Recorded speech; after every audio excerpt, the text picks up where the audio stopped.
And President Trump says the ceasefire between the U.S. and Iran is still holding, despite the two countries trading fire yesterday in the Strait of Hormuz.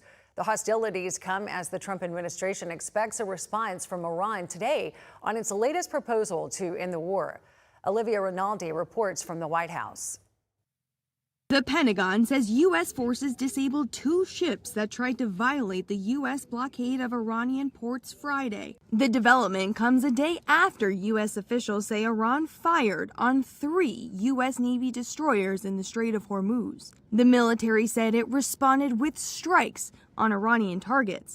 Iran claims the U.S. fired first. They trifled with us today. We blew them away. They trifled. President Trump downplayed the exchange of fire and said the ceasefire is still in effect.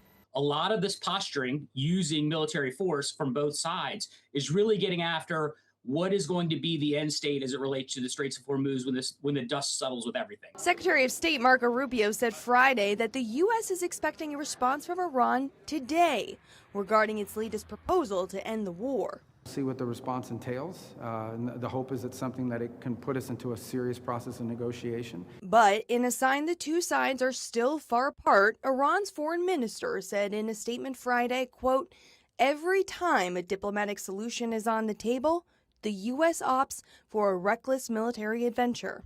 Now, complicating the negotiations is a report that Iran is trying to establish an agency to control and charge traffic in the Strait of Hormuz, which up until the war was considered international waters. That would be very problematic. That would actually be unacceptable.